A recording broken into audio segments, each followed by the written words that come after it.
Good afternoon, everyone, and welcome to the second lecture of Inside the Creative Mind 2025.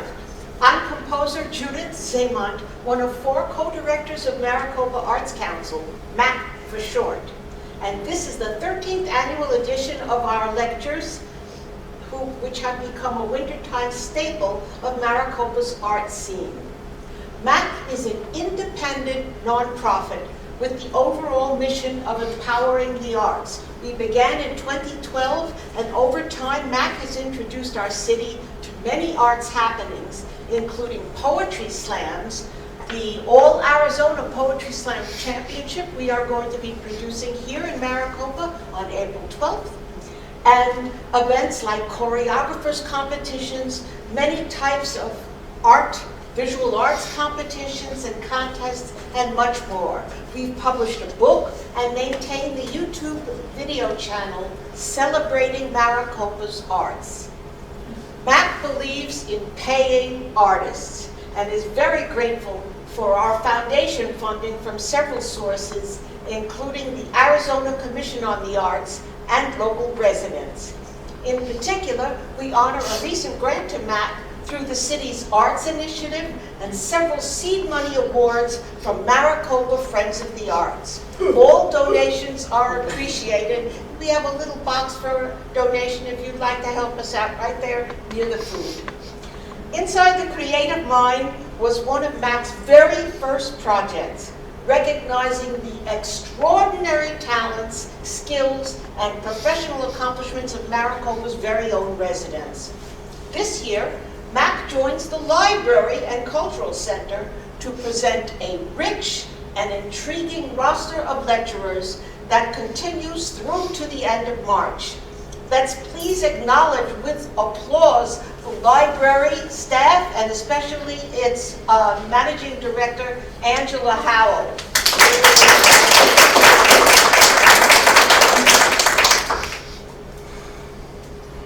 The current lectures center on literature, music, abstract art, and inventive weaving.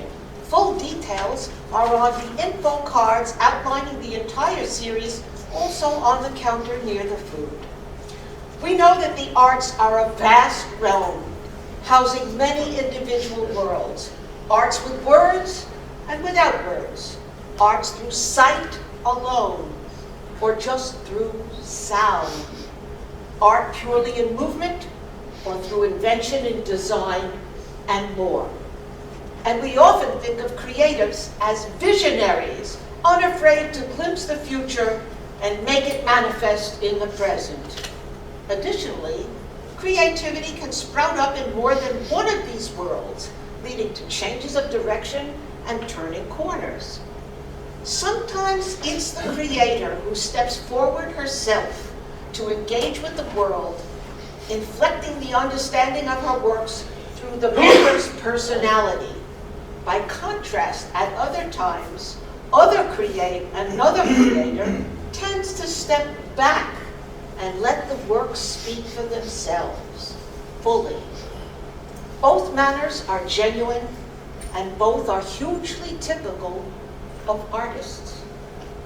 So, though the mindset of an artist can appear mysterious, non-linear, and a bit magical, creatives are in fact very practical folk, especially in conceptualizing new work. Through the Creative Mind lectures, we look to answer the eternal puzzle, what makes the magic work? Answering this today is abstract art master Janna Blackburn. Master. Her artistry declared itself early in life.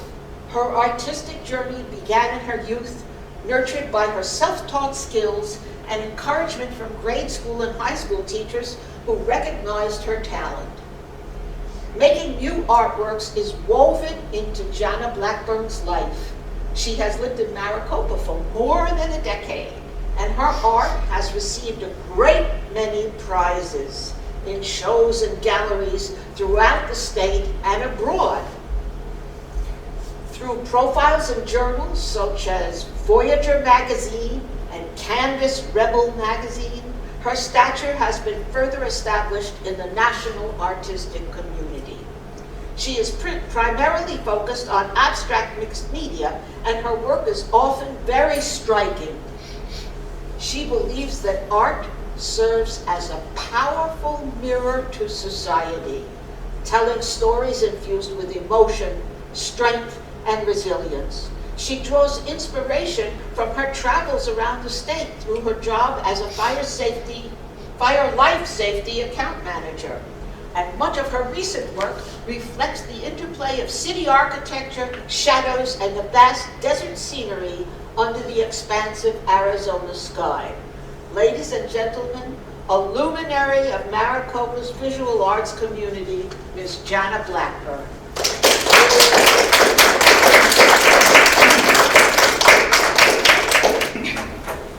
I welcome everybody that has come to see my presentation. This is my first lecture, so bear with me as I stumble through my presentation. I'd like to welcome my parents who traveled from Utah to be at this event, and my children. I also owe a debt of gratitude to Judith. She happened to see some of my artwork and encouraged me to enter into my first competition here in Maricopa. And then that springboarded into a giant monster. So thank you. And then I'd like to thank my wonderful husband who has been part of the journey of my artwork. He's been super supportive, and he is also my muse. And my wonderful children that have come to see this presentation as well. By day, I work as a fire life safety consultant, and I travel all over the state of Arizona, which has brought me a great deal of inspiration from the striking mountains, the desert scapes, the city buildings. I get to walk through a lot of the downtown buildings, which has been a huge influence on my recent artwork. A little bit about where I started from is in my kitchen. I started doing fluid art. I fell in love with fluid art, and that's what lit a fire under me and re-sparked my creative side. Fluid art is not for the faint of heart. It is quite messy, and it takes up a lot of space, and puppy pads have become my best friend as they sop up all the fluid paints, which I've been able to retrieve some of those to use in later paintings as well. But my husband got really irritated with the kitchen not having cooking coming out of it, and paint splatters all abroad, including my hair, my elbows, my shoes, the tile, and the ceiling. Oh, wow. With fluid art, it takes a great deal of practice. I have a stack of canvases right here to show the amount of time and effort that it's taken to go through to learn the skill of fluid art. It's there's a science to it. The science is mixology. I've learned how to make my own paints using pigments and gel gloss mediums to create my own colors. By mixing different colors together, there is a process in tilting your artwork to make it have a cohesion to it, and then using palette knives to work your material while it's still wet. You only have an 8-hour window before your paints start drying. So, and even that 8 hours, if it's hot outside, it starts to seize up.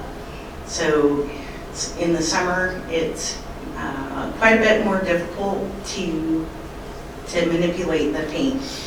I've got a couple examples here. This one is what is deemed a wet canvas, and this was one of my largest spun canvases that I've done. I purchased a what's called a spinner, and that allows you to spin to get some velocity when you've poured some of your colors on top of each other. And you can imagine what my art room looks like. There is not one wall or ceiling that has not been dotted with shades of purples, pinks, yellows, and oranges. I have morphed with the frustration of the Arizona heat. My artwork has started to morph into using mixed medias, where I've started including modeling paste, acrylics, oil pastels, charcoals, you name it, whatever I can get my hands on. It is incorporated into my artwork, which I have found a great deal of passion for the use of different medium materials. How many here have painted with any kind of medium? I know Susan is a wonderful artist. She does amazing animal paintings. So many of you can relate to the different materials that you use to make your creations, and some of the frustration that comes along with it as you explore and walk through your journey of your art piece. With abstract art, half the time I don't know where I'm going. I select about 3 to 4 colors, and I incorporate those with using blacks and whites to do different hues and shades of the primary 4 colors that I work with. I'm going to show you some slides here of the journey of what the layering process is on an abstract piece of art. This is where the light enters you piece, and this is the process which I have here today. It's this piece right here. I always start out doing scribbles and different shade, my 4 shades that I'm going to be using, and I start layering them onto the canvas. There's no rhyme or reason. There's no direction that I'm going. I'm looking, as I'm doing this, I'm looking for a feature that resonates with me. This is the next stage of the piece, which uses heavy brush strokes, bold colors, as I begin to search for that particular pattern or what I'm going to remove from the piece. This is where I start to remove some of those colors. I usually start looking at where the piece is going.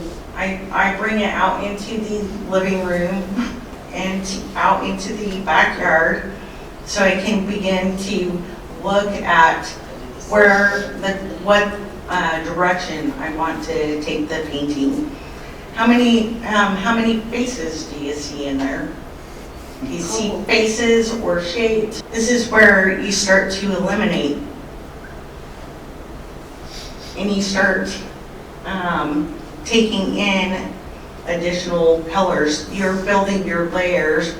And in the paintings, with the completed paintings, you'll see that those colors bring depth to your piece. This is where I'm beginning to eliminate and decide on where I want to take the piece. And I have there's two different composition, an upright and I flipped it because I'm trying to establish what direction I want to go.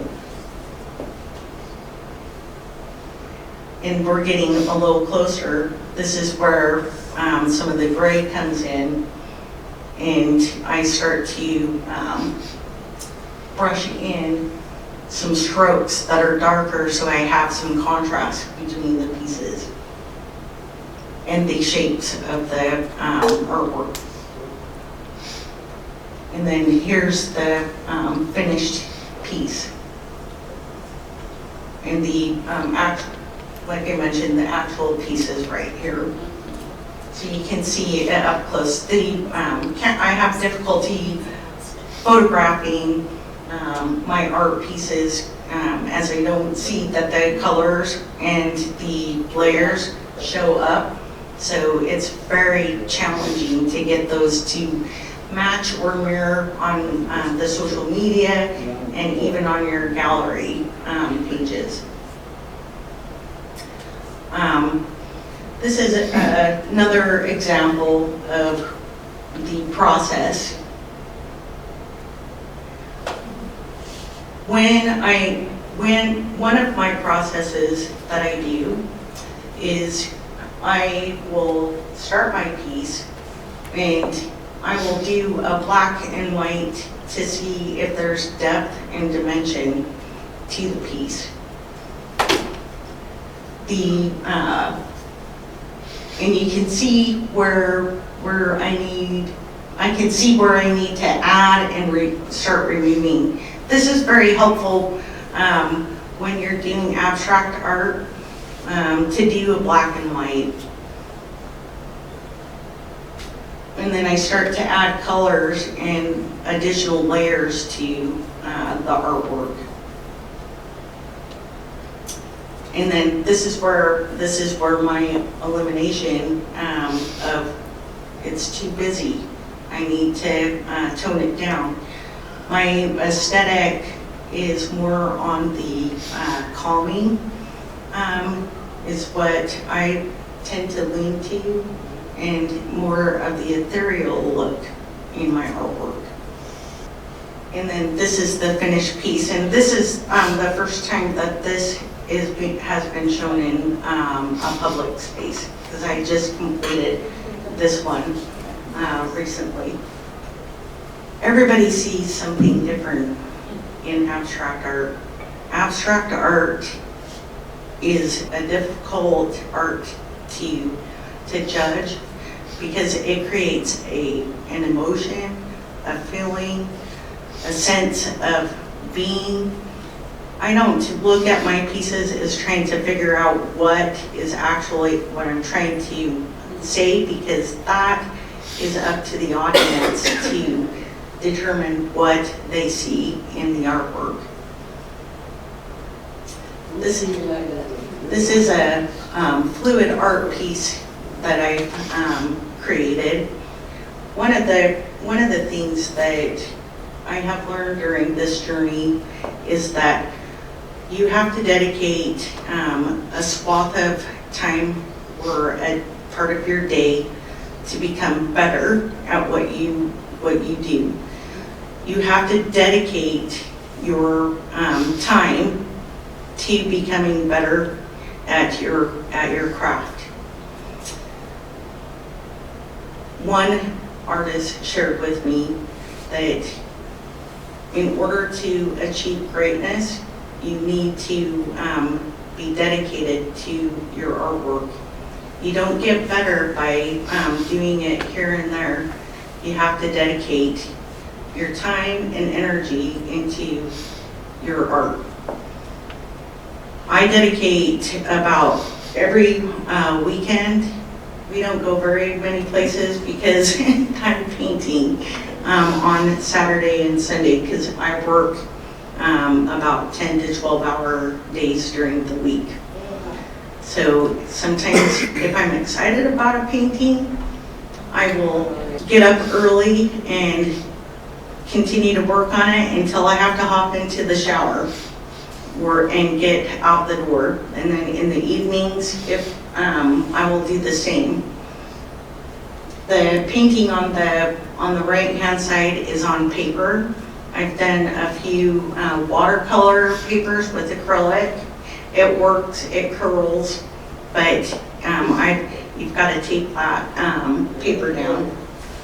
And then I've had a period where I've done squares, and that has been resonating with a lot of people. It mirrors a lot of the buildings that I've been in, and the rooms and the colors that I see. So I incorporate some of the desert colors that are seen throughout the Arizona landscape. These are some more of my square series, which mirrors cityscapes and housing developments, and it captures the essence of the city and the neighborhoods and the travels where I've gone. And that is my last slide. Does anybody have any questions? Yes. Yes. What about your color harmony? Has that shifted and changed over time? Oh, yes. I tend to, I'm more in the subdued and with pops of color,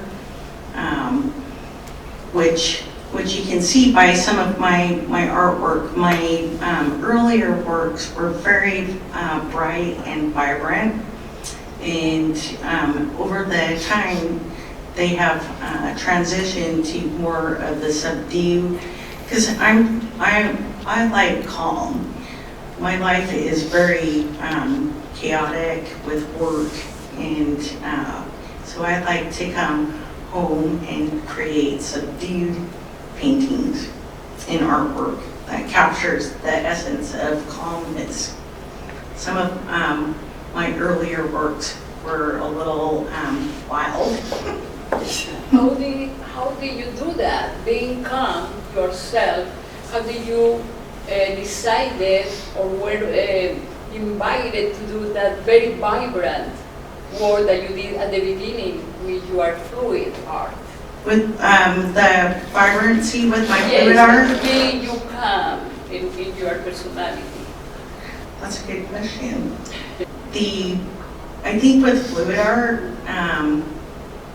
you can create vibrant colors and have an ethereal look to it, which brings a sense of calmness to your work, or at least to my work. Does that answer your question? Yeah, and do you think that also the mood in which you are on daily basis can affect that too? Absolutely, absolutely. Bad traffic, the dog ate the sandwich, you got in a fight with the coworker. Yes, my art is very reflective of my mood. In fact, my sibling, one of my siblings, mentioned, she goes, I know what kind of mood you're in, because the colors identify what mood I'm in that day, and then it carries on through the piece. And my husband has also said that it is my mood ring. It shows my mood. Any other questions? Well, personally, I think when you get into your art room, it's like an escape. It is.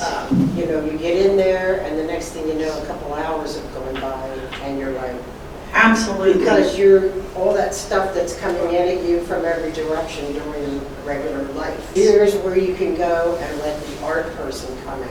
Correct. And that it is. It's like instead of doing drugs, Yeah, really. I do. Yeah. I purchase paint, tubes of paint. There you I've go. got a room full of paint stacked floor to ceiling, and I'm looking for unique opportunities to incorporate some of those colors or materials that I purchase. Right. Sometimes I forget that I have them, and it's a lovely surprise when I've gone through my box. But The other thing you should do is go back through your slides and show us which ones have been in those galleries. oh yeah, Yeah, you've been honored to. And the ones that won the prizes. Yeah. oh Many, yes, many. I actually have some here. This piece right here has not been in any galleries because she is my first series that I started doing of faceless figures, and I had this wild hair idea about trying to capture the moods of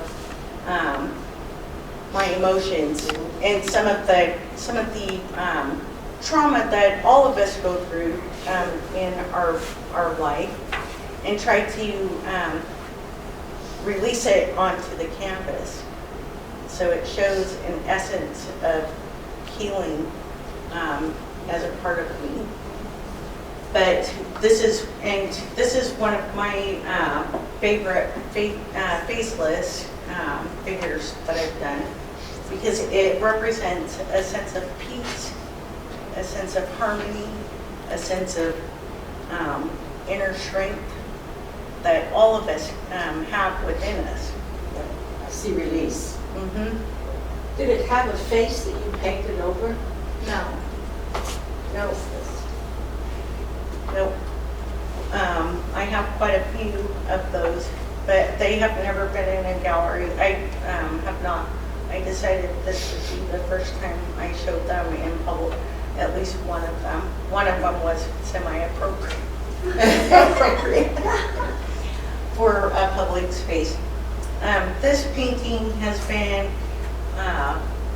in the Mood Room in Phoenix, downtown, part of the Arizona Artists Guild, which I belong to. I belong to several artist leagues throughout Arizona. One is Ground 4, which is out in the Surprise area. One is in Upper Phoenix, which is the Arizona Artists Guild, and then the Gilbert Visual, which is G-Ball. It's the Gilbert Visual League. And this piece was in the Mood Room, and it also won a bronze in an international through Camelback Gallery. And I was very surprised because there were many beautiful arts of work. This piece right here has been in, debuted in the Herberger Theater downtown during the Mad Hatter and Alice in Wonderland play. And there were 50 artists that were selected for that.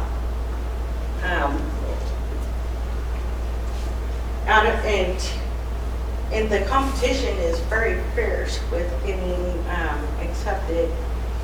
Usually there's about 300 to 400 artists that submit to jury competitions, and only a third to a quarter of those are selected. This one was at the G-Ball. It was my second place winner. And this was one of my first true abstracts using modeling paste. This is what, I don't know if you guys are familiar with modeling paste, but you have to apply it and skim it on and create your shapes. Is that what that one is? Yeah, Yes. this one's done with modeling paste, so you have to put your ridges and your edges into it, smooth it out. You can use your palette knife, your hands, a sponge. This is usually the palette knife that I use on my larger pieces. It's been through the ringer, and but it gives me really beautiful textures to my pieces. And then with this was one of my first small ones, which I had the pleasure of doing with my children. We did it during Christmas time in 2023, and that was a wonderful spending time with them. They did it reluctantly, but it's one of my most memorable moments. So being able to do an art piece and have it win a second place is wonderful. Just icing on the cake. This piece won a second place at the ground floor, which was in Surprise, and it's my second fluid art piece that has won a second place. So, and then this piece on the end that I showcased here. That one has been in a couple international competitions and has been published in Art Weekly, which is an international published publication for artists. Any other questions? How do you create the bubbles? Oh, that's a good question. It is a science. There's science to it. Will you repeat the question? Yeah. I'm going to know, how does she create the bubbles? Cells. Yes, they're actually called pearl cells. Fluid art, there's different types of fluid art. And there's a science to it. It's a paint reaction and a weight of your paint to create those little cells in there. When you lay down your first layer and your colors, your darker colors will sink and your lighter colors will rise. And I found that darker colors are heavier in weight, even though when you're mixing your product, because it takes a lot of product. There is Floetrol, which is you get that at the hardware store. I'm all over the city when I do fluid art, picking up supplies. There's pouring medium, which is a gloss varnish consistency, and then you have to put your paint in a cup, and you mix it all together, and all of your paints have to be consistent, the same consistency, or you do not get a smooth finish. You get lumps, and your paints will crack. So back to the beginning slide, the stack of small practice canvases, I had hundreds of those, like hundreds, in order to graduate to the one that is showing right there, in order to get an even consistency and my husband just about fell over when he saw how many I've done over the years. So, but it takes practice, a lot of practice to get something that will that you can manipulate. You can get your colors correct, so they don't look like mud, and they lay on the canvas in a way that's pleasing to the eye. But great question. It's very, and sometimes you have fails, like using the specific paints to get this. It doesn't always turn out. So when you're doing it on a gallery wrapped canvas, which they're quite pricey, you cry a little when it dies. But you can use those for abstract art. That You was covered them. striking. Huh? That is striking. Yeah, this one. I love it. This one is actually done with pigments, and I made my own paints. Okay. So, and I didn't bring any pigments, which I'm kind of kicking myself because they're in little bottles, and you have to use a bunch of materials to make your own paint. So it's a powder form. Yes, it's in a powder form, and you have to dissolve it. And you have to wear a respirator mask. Really? Yes. Yep. Hmm. To do it. So, any other? It must be funny at your house. It stinks sometimes. It comes out like Darth Vader. Yes. Yes, what's your process for submitting your work to a gallery? Oh, that's a great question. Some of the galleries are different across Arizona, but the standard is there are fees. You have to pay fees to enter, but some require a bio, some require a CV, some require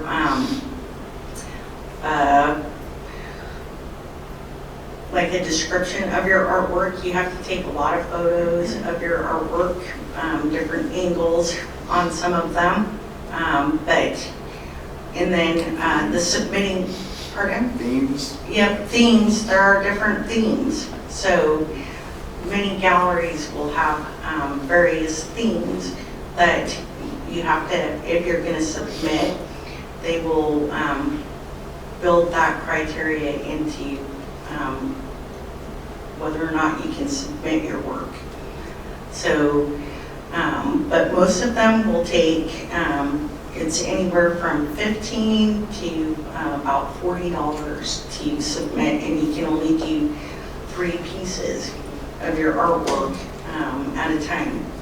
And the whole state of Arizona, and most of those are local artists here in Arizona that can submit to those. They'll put criteria on that, but you've got some that are hundreds of artists are submitting and only a few are chosen. So it gets expensive. It's a very expensive process. What's the highest commission you have? I mean, for their, what is it, galleries. To enter. No, the gallery. The galleries take anywhere between 20 up to 60%. 60. Yep. Just a quick question. How do you choose from your paintings which ones you're going to put in a gallery or which ones? I'm going to submit. It's that's a good question, because if there's a theme, like there are some where you can only submit blue paintings. The majority of them have to be blue. So, so that is determined by what artwork that I submit. I also look at which gallery it is, because some of them would not accept a fluid art piece. A lot of the galleries here in Arizona do not consider this art. They don't consider it fine art, is what I have found. So a lot of my fluid art pieces, I have to be careful about where and why I'm submitting them. The Herberger one that's over here, it was Alice in Wonderland, and the name of that painting is Out of the Cocoon. So sometimes your titles will impact whether or not you get selected. They are so important. If your titles do not match your artwork, or they're confusing, or they are words that you have to look up in the dictionary, chances are you are not going to get selected or win in the competition. You will not place. So titles are super important. What's really clear from all of the work that you've shown us so far on screen and your examples here is you have a real sense of what the entirety of the canvas is going to speak out to viewers saying.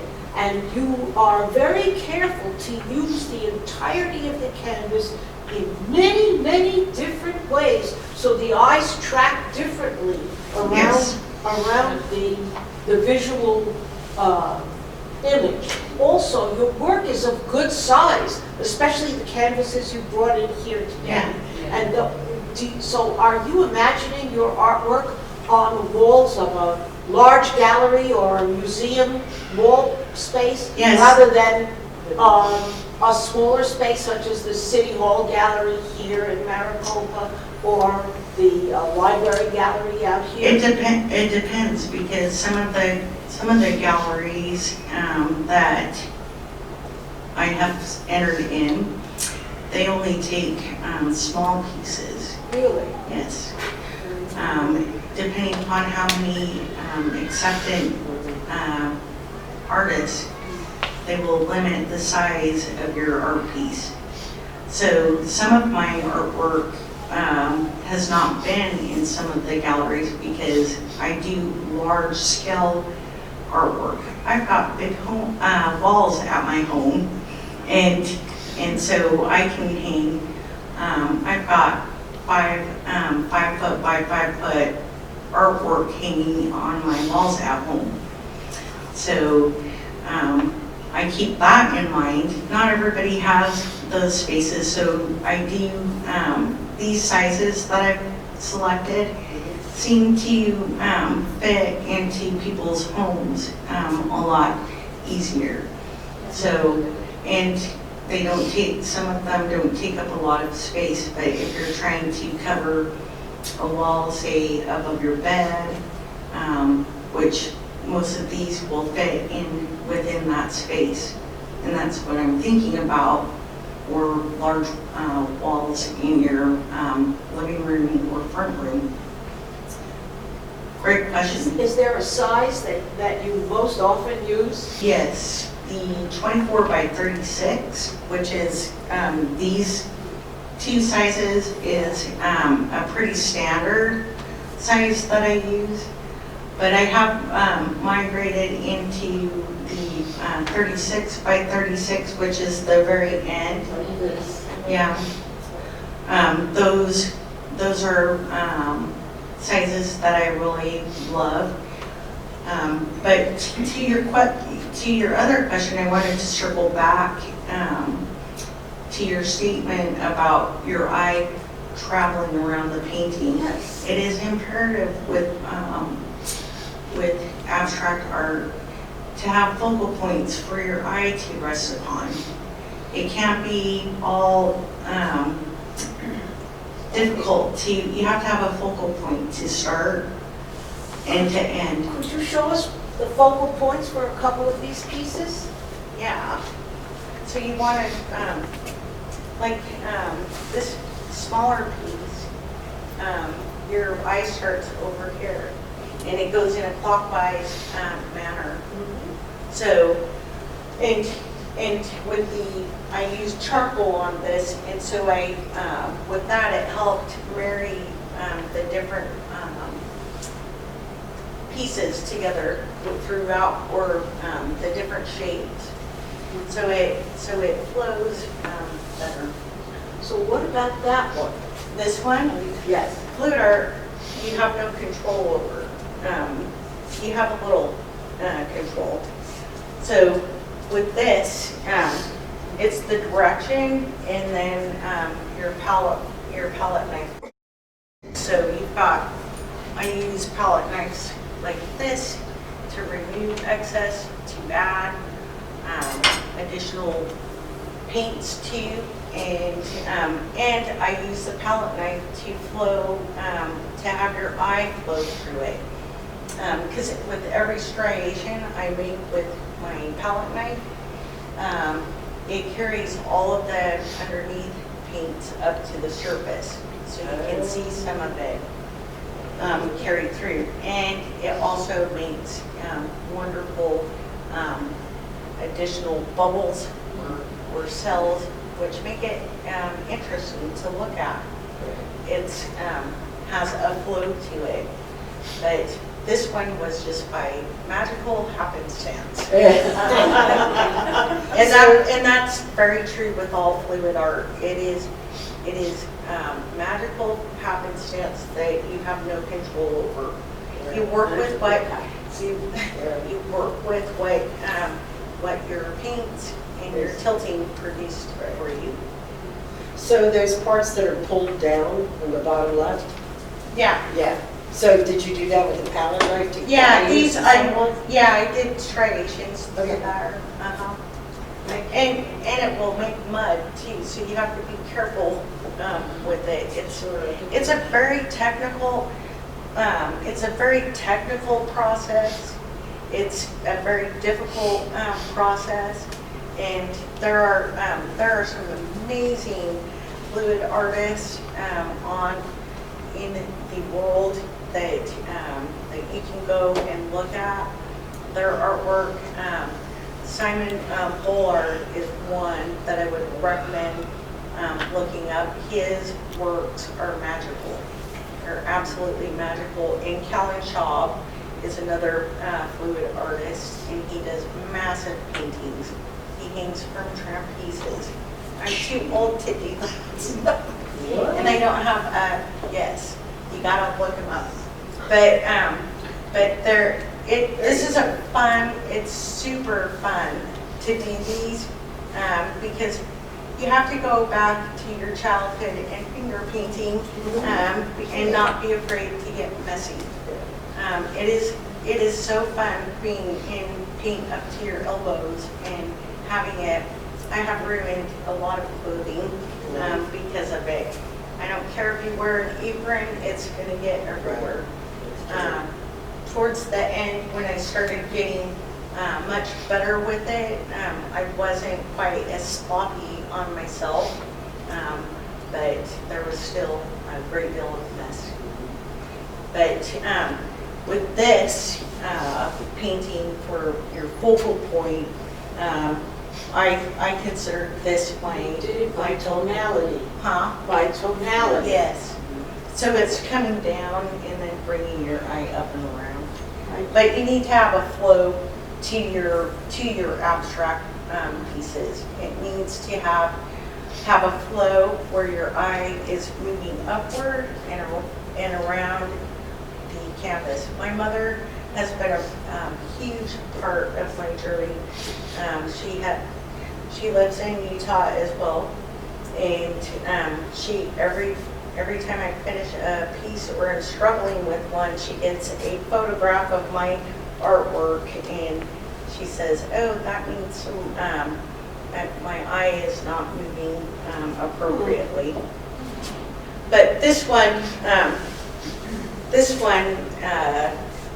Originally I had it tilted, but as I as I looked at it, I liked the orientation. In fact, on my social media page, I actually have it rotated to the left at 1 degree.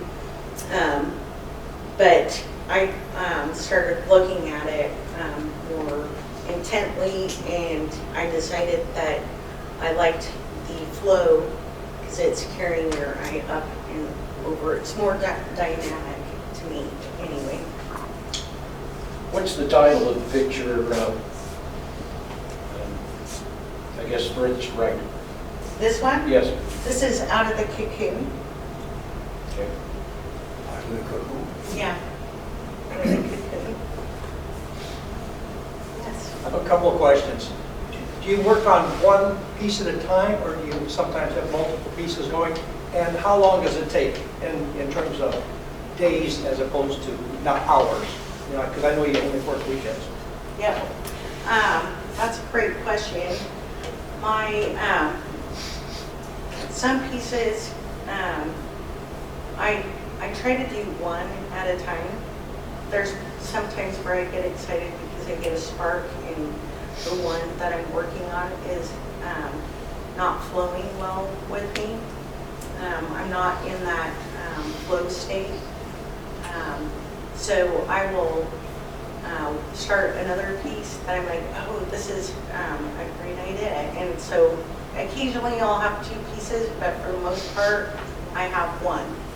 And that one can take anywhere from a weekend to a couple weeks to finish before I finish it. But I haven't had any so far, knock on wood, that have taken me months to finish. Because I like to finish things and before I can move on to the next project. When we were doing our abstracts, you were talking about doing elimination, and I know you work with acrylics. So how do you erase, I guess, what I'm trying to say, because with that piece on the end, I believe you had a lot of the little, to me, they look like koi. So you had a lot of koi, and then on this piece, you said you did elimination. So how did you eliminate? Because I see the movement of, I'm going to call it water, where it looks almost like a mist. And so you eliminated colors, you didn't get the mud. Did you wait for the paint to dry and then do overcoating? Yeah, that's a great question. Sometimes I will, while the paint is still wet, I will do a light shade of white. It's called high flow paint, and it's a white paint, and it allows to get for that misty effect on that. So you use a dry brush. I usually, this brush right here is meant for, it doesn't matter what your tools are meant for. Sometimes I've used tin foil and crunched it up to make shapes. Dipped it in paint, put it on the canvas, just to see what shapes I can get. But this is meant for painting wood furniture, and I got it at Michael's. I have hundreds of these because it's my favorite brush because it's so soft and supple, and it gets me my airiness because I can blend it. It's a blended technique. I'll canvas around and you basically throw how soft that is.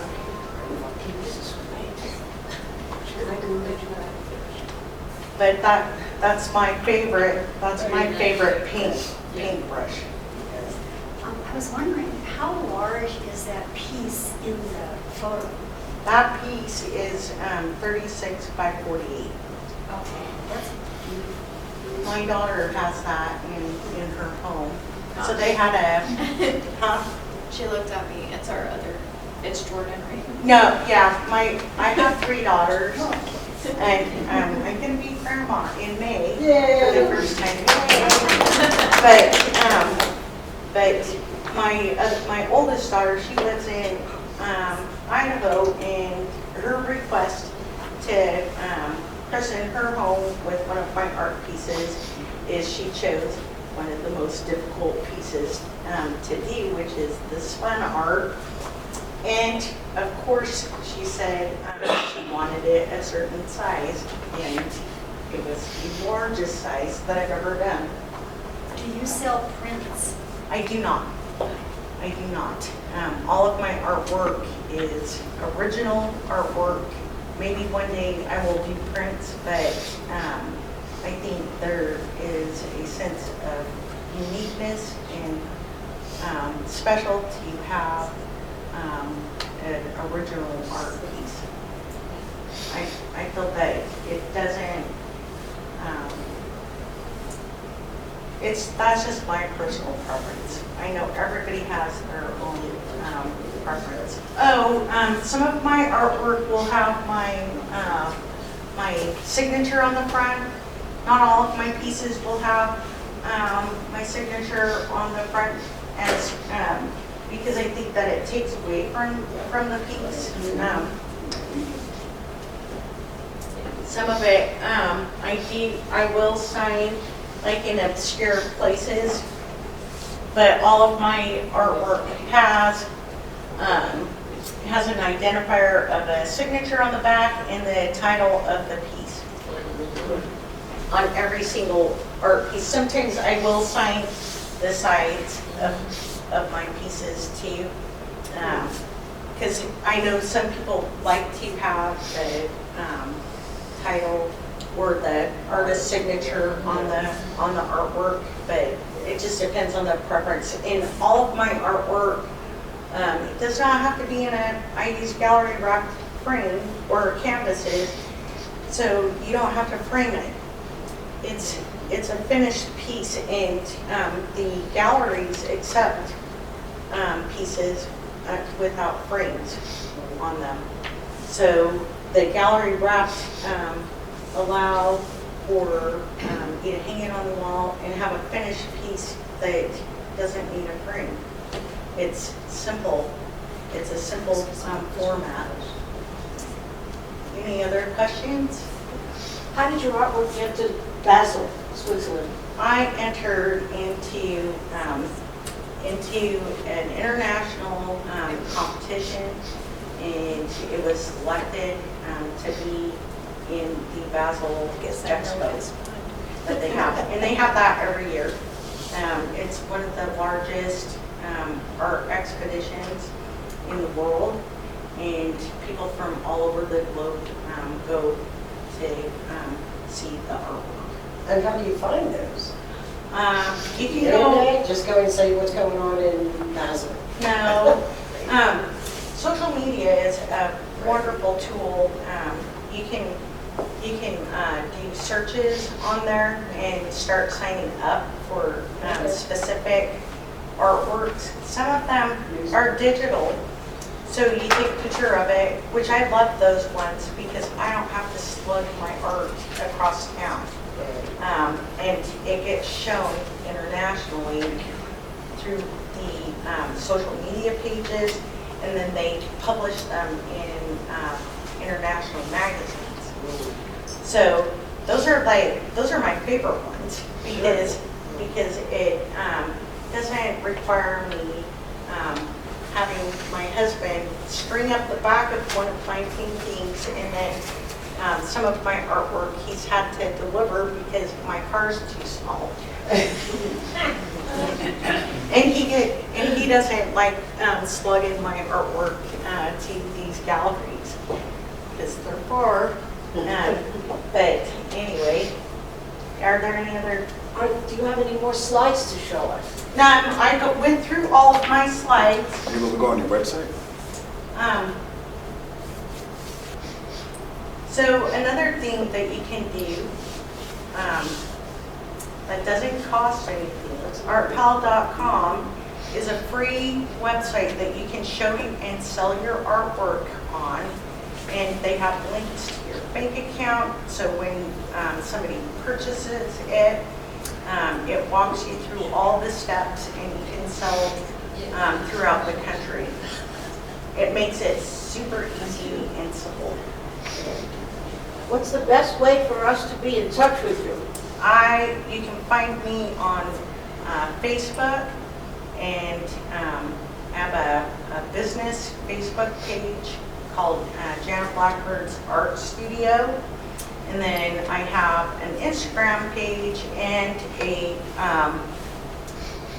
Pinterest page. And then you can also follow me on my website. I don't think this is going to let me go on there. You need the internet. I Yep, think. yep. It's not going to let me go on there. But How about going to your personal gallery? that's the one. It's ArtPal.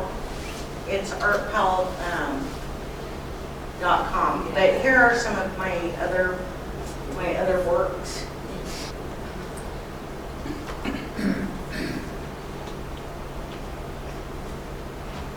But are there any other questions? Have you sold several pieces through the website? Yes, I have sold many pieces through my website. You have to do your own marketing on those. Nobody is going to find you without you sharing that information through your social media. Every gallery that I've entered into and have shown at gets the press, and then they also, if you click on those links, they also take you to my web page, to my ArtPal page. So, and the ArtPal page, I can't talk enough about it, because when I tried setting up my own website about wanting to rip my hair out, the ArtPal page was simple, clean, and straightforward. Yeah. And it already had a platform that I didn't have to build, and it's free.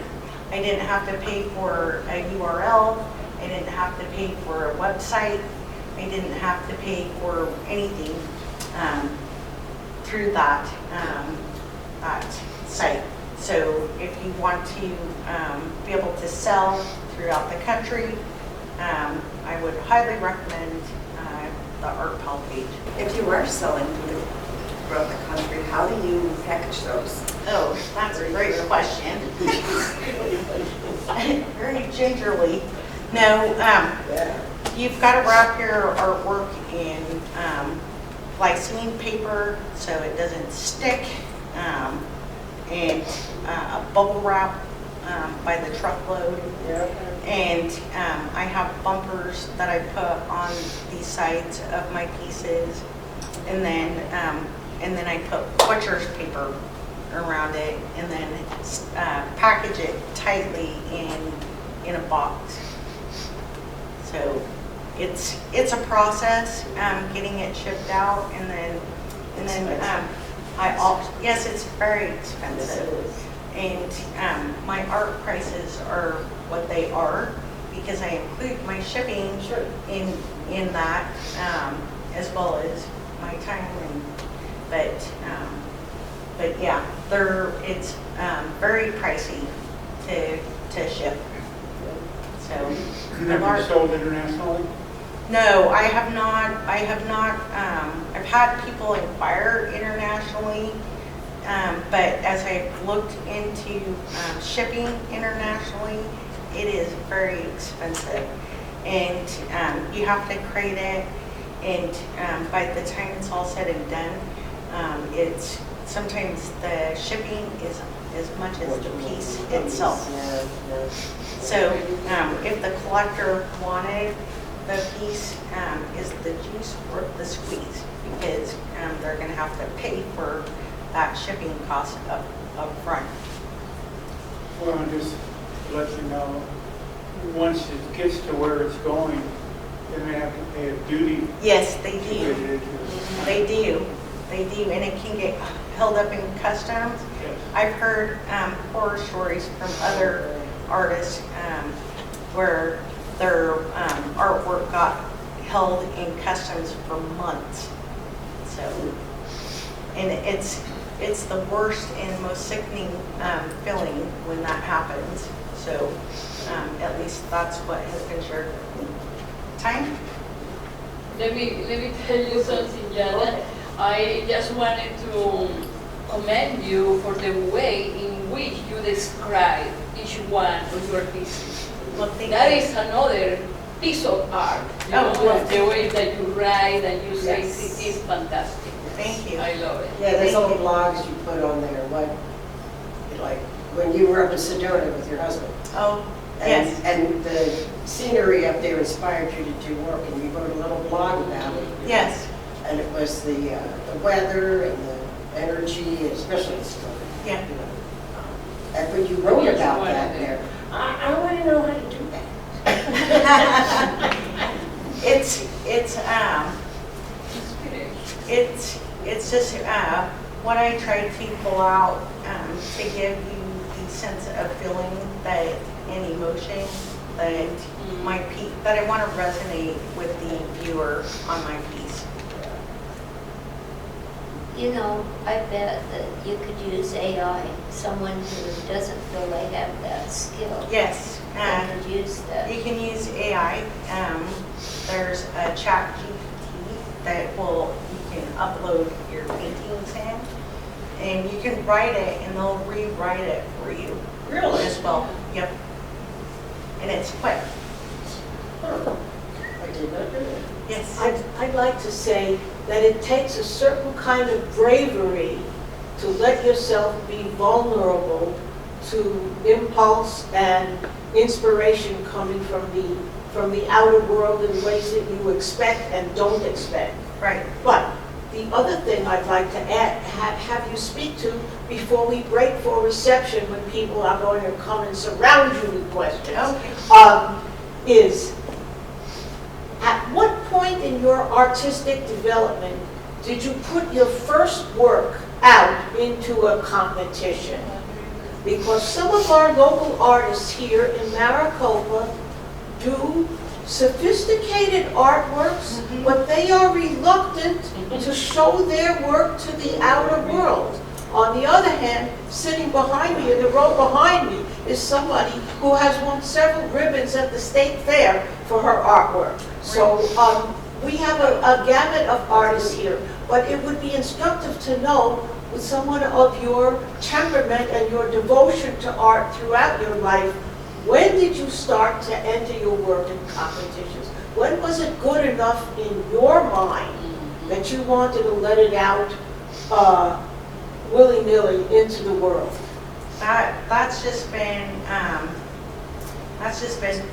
within the last 3.5 years that I started showing my artwork, and there's a sense of vulnerability that you have to allow yourself to be vulnerable to the criticism, to the thoughtful words. I think most of the time, I think the majority of the time, my artwork has been received with welcome arms, but I have had some pretty nasty statements on it, but you have to be tough and you have to have thick skin, but you have to be allow yourself to be vulnerable. Otherwise, nobody's going to see your artwork, and I think artwork should be shared. Talent should be shared with the world. It should not be resting underneath your bed. It should not be resting inside your closet, because what you deem as unfit may be beauty in another person's eyes. That's true. Absolutely. Because we are our worst critics. But opportunity comes when we share, and it is also sharing your artwork allows happiness, joy, sparks creativity with others when you share it with the world. And I think it should be shared. How to coax those people that are timid and shy, mentoring programs. Judith, you had a huge impact on me. I was showing my artwork in the nail salon, and I was running in to pick up a piece, and I happened to run across you in the nail salon, and you encouraged me to submit my artwork into the Maricopa. I think it was my first piece was in the City Hall, and I was over the moon. That just lifted my spirits to have an art piece selected to be hung in a city building. But as I shared earlier, you inspired me to start going outside of Maricopa and sharing that at a larger scale, which has been, I thank you for, that was happenstance that you happened to be there. If you weren't, I would still be hanging in the little nail salon. So thank you. Thank you. Thank you.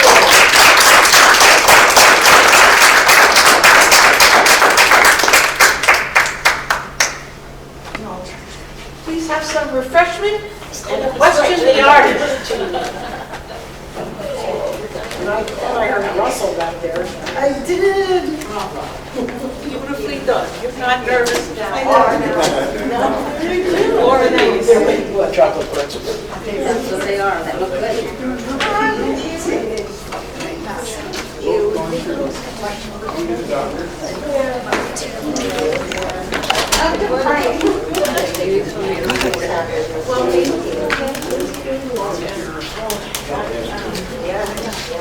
Well, I got myself a dog.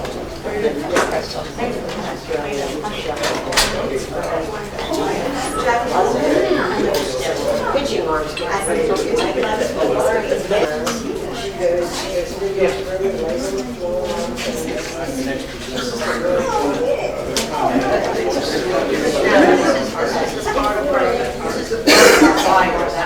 Wasn't this good? Yes. This was good because of all the examples.